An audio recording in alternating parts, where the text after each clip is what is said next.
Welcome to special analysis. నేను రమ్మ మండవ. ఈరోజు అనాలిసిస్‌లో భాగంగా మనం తీసుకోబోతున్న టాపిక్ ఏంటంటే, ఈరోజు అనాలిసిస్‌కి నేను ఒక టైటిల్ పెట్టడం జరిగింది. వైసీపీలోకి ఉండవల్లి అని చెప్పి. ఆ అంశం గురించి మనం ఈరోజు డిస్కస్ చేసే ప్రయత్నం చేద్దాం. ఇక్కడ చూసినట్లయితే ఉండవల్లి ఎప్పుడూ కూడా వైఎస్ రాజశేఖర రెడ్డికి ఎంత సహచరుడైన, క్లోజ్ బడ్డీ అయినా, అటు ఆయన వారసుడైన జగన్మోహన్ రెడ్డి మీద తన ప్రేమను ఎప్పుడు కూడా దాచుకునే ప్రయత్నం చేయడాయన. తనకు అవకాశం వచ్చినప్పుడు, అవకాశం లేనప్పుడు కూడా ఎన్నో సార్లు జగన్మోహన్ రెడ్డి మీద తన లాయల్టీని ప్రదర్శించుకునే ప్రయత్నం చేస్తాడు. ఆ విషయంలో ఆయన ఎక్కడా కూడా రిగ్రెట్ ఫీల్ అవ్వడు. అసలు బయటుంటేనే తను వైసీపీలో లేకపోతేనే ఆ స్థాయిలో ఆయన జగన్మోహన్ రెడ్డి మీద ప్రేమ కురిపిస్తా ఉంటాడు. అలాంటిది ఉండవల్లి నిజంగా వైసీపీలో ఉండుంటే ఈరోజు మరి ఎక్కడ ఉంచేవాళ్ళో జగన్మోహన్ రెడ్డి నాకు అర్థం కాదు. అందుకే అలాంటి ఉండవల్లి విషయంలో జగన్మోహన్ రెడ్డి తన మనసు మార్చుకునే ప్రయత్నం చేశారా అంటే యెస్ అనే చెప్పుకోవాలి. ఈరోజు జరుగుతున్న పరిణామాలను మనం చూసినట్లయితే. ఉండవల్లి అరుణ్ కుమార్ ఒక సుదీర్ఘ రాజకీయ జీవితం ఉంది. ఎంపీగా పనిచేశారు కాంగ్రెస్ నుంచి. ఇదే క్రమంలో ఒక జక్కంపూడి రామ్మోహన్ రావు గాని, ఒక ఉండవల్లి గాని, ఒక సాయి ప్రతాప్ గాని, ఒక అంబటి రాంబాబు గాని వీళ్ళంతా కూడా వైఎస్ రాజశేఖర రెడ్డికి ఒక టీమ్‌గా ఉండేవాళ్ళు ఆ రోజున. సాలిడ్ ఫ్రెండ్స్ వీళ్ళంతా ఒక close friends. Apart from regions ప్రాంతాల వారీగా, ప్రాంతాలకు అతీతంగా వీళ్ళంతా కూడా వైఎస్‌కి అంత క్లోజ్ అసోసియేట్స్‌గా ఉండేవాళ్ళు ఆ రోజు. అయితే ఉండవల్లి దగ్గరికొచ్చినట్టయితే వ్యక్తిగతంగా ఆయన మంచి వొకాబులరీ ఉన్న నేత, మంచి సబ్జెక్ట్ ఉంది. అదేవిధంగా లాయర్ కూడా. సో, అందుకే ఏ అంశం మీదైనా అంతే స్థాయిలో సబ్జెక్ట్ కూడా మాట్లాడగలరాయన అనర్గళంగా. అందుకే మనం చూసాం. రాష్ట్ర విభజన సమయంలో ఆ రోజు ఆయన ఇప్పటికీ ఈ రాష్ట్ర విభజన అది దుర్మార్గం అని చెప్పి కేసు పెట్టే ప్రయత్నం చేశారు. పార్లమెంట్ ప్రొసీడింగ్స్‌ని ఫాలో అవ్వకుండా రాష్ట్ర విభజన చేశారని ఇప్పటికి పాపం ఆ కేసు లైవ్‌లో ఉంచి ఫైట్ చేస్తూనే ఉన్నారు గానీ సీరియస్‌నెస్ ఉండదు దాంట్లో. మనం చూస్తే వైఎస్ రాజశేఖర రెడ్డి ఉన్నన్ని రోజులు ఉండవల్లి లాంటి వాళ్ళ హవా బానే నడుస్తూ వచ్చింది. అయితే ఇక ఉండవల్లి వ్యక్తిగత విషయానికొచ్చినట్లయితే ఆయనకి సంబంధించి ఎక్కడ అవినీతి ఆరోపణలో లేకపోతే ఇంకోటి వచ్చిన సందర్భాన్నయితే మనం చూడం. అయితే ఈ క్రమంలోనే జగన్మోహన్ రెడ్డి ముఖ్యమంత్రిగా ఉన్న సమయంలో, ముఖ్యమంత్రిగా లేని సమయంలో ఆయన పార్టీ పెట్టిన దగ్గర నుంచి కూడా ఉండవల్లి బయటుండి కూడా అదే స్థాయిలో సపోర్ట్ చేస్తా వచ్చారు. అంతకంటే ముందు ఆయన కిరణ్ కుమార్ రెడ్డి తను ముఖ్యమంత్రిగా ఉండి తెలంగాణ బిల్లు పెట్టినందుకు నిరసనగా ఆయన రాజీనామా చేశారు సమైక్యాంధ్ర కోరి. ఆ రోజు సమైక్యాంధ్ర పార్టీని ఎస్టాబ్లిష్ చేసి ఆల్రెడీ చుండ్రు శ్రీహరి దగ్గర ఉన్న ఆ పార్టీని కిరణ్ కుమార్ రెడ్డి తీసుకొని రాష్ట్రం విడిపోయిన తర్వాత సమైక్యాంధ్ర పార్టీ పెట్టారాయన. అదే ఒక బ్లండర్. రాష్ట్రం విడిపోయింది. 2 రాష్ట్రాలు ఏర్పడిన తర్వాత సమైక్యాంధ్ర పార్టీ పెడతాం. అది జనాలకి డైజెస్ట్ కాల. అసలు ఆ సలహా ఇచ్చింది మొత్తం కూడా ఉండవల్లి అనేది అందరికీ తెలిసిన విషయమే. దగ్గరుండి ఆ పార్టీని ఏదో నడిపించే ప్రయత్నం చేశారు గానీ అది అంతగా వర్కౌట్ కాలేదు.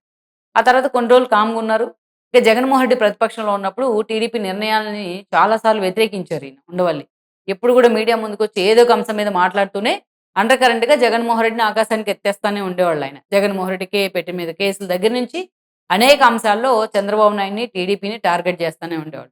రామోజీరావుకు చెందిన మార్గదర్శి అంశంలో ఏ స్థాయిలో కేసులు వేశారు, ఏ స్థాయిలో ఏమి ప్రూవ్ చేయలేకపోయారు, ఏ స్థాయిలో దాన్ని హడావిడి చేశారో కూడా మనకు తెలిసిందే ఉండవల్లి. అలా పాపులర్ అయ్యారాయన మార్గదర్శి కేసు ద్వారా. ఏదైతే 2019లో జగన్మోహన్ రెడ్డి అధికారంలోకి వచ్చిన తర్వాత 5 ఏళ్ల పాటు అవకాశం వచ్చినప్పుడల్లా జగన్మోహన్ రెడ్డి గానా బజానా చేసేవాడు. ఎక్కడ జగన్మోహన్ రెడ్డి మీద ఉన్న ప్రేమను వైఎస్ఆర్ మీద గ్రాటిట్యూడ్ ఉండొచ్చు. ఆయన నీ స్నేహితుడు, నీకు ఎంపీ టికెట్ ఇచ్చాడు కాబట్టి.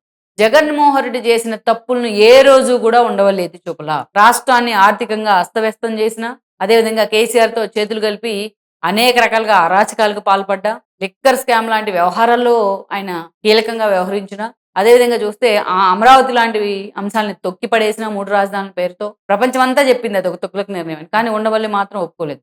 సో, అలా ఏ నిర్ణయం వచ్చినా జగన్మోహన్ రెడ్డి వైపు నుంచి దాన్ని అదే స్థాయిలో వెల్కమ్ చేసేవాళ్ళు. ఈయనను ముద్రగడ ఇద్దరు. సో, అలా జగన్మోహన్ రెడ్డిని 5 ఏళ్ల పాటు ఆయన చేసిన అరాచకాలను ఎక్కడా ప్రశ్నించకపోగా, ప్రశ్నిస్తున్నట్టు తెలియకుండానే టీడీపీని ప్రశ్నించేవాడాయన ఎన్నో సార్లు. వెండికాయను రిలీజ్ చేస్తా ఉంటే సిల్వర్ కాయిన్ ఎన్టీఆర్ నివాళిగా ఆయన సత్య జయంతి ఉత్సవాల క్రమంలో ద్రౌపది ముర్ము చేతుల మీదుగా లక్ష్మీ పార్వతిని కూడా పిలిచి ఉండాల్సిందే అని చెప్తాడు ఈయన బయటుండి ఒక సలహా ఇస్తే. అలా ఏ విషయం చంద్రబాబు నాయుడు ఏ నిర్ణయం తీసుకున్నా దాన్ని తప్పు పట్టేవాడు. 5 ఏళ్ల పాటు జగన్మోహన్ రెడ్డి చేసిన అరాచకాలను మాత్రం ఎక్కడా కూడా ఎక్స్‌పోజ్ చేసే ప్రయత్నం చేయల. వైఎస్ఆర్‌సీపీ నేతలు బూతులు మాట్లాడుతా ఉంటారు. ఒక సీనియర్ ఎంపీ గదా మీరు. రాష్ట్ర విభజననే మీరు తప్పుపట్టారు గదా! రాష్ట్ర విభజన జరిగిన విధానాన్ని తప్పుపట్టారు గదా! మరి ఆ స్థాయిలో భువనేశ్వర్‌ని అవమానిస్తా ఉంటే, వాళ్ళ ఫ్యామిలీ మెంబర్స్‌ని అవమానిస్తా ఉంటే, పవన్ కళ్యాణ్‌ని బూతులు తిడతా ఉంటే, ఏ రోజైనా ఇదే ఉండవల్లోచ్చి ఖండించారా? ఒక్కరోజు కూడా ఖండించరు. జగన్మోహన్ రెడ్డి నీకిది సరైన విధానం కాదు. ఇలా బూతులు మాట్లాడించడం కరెక్ట్ గాదు. మీ పార్టీ నేతలను నువ్వు అదుపులో పెట్టుకో. ఆ నోరు అదుపులో ఉంచుకో. ఉంచుకునే ప్రయత్నం చెయ్యి.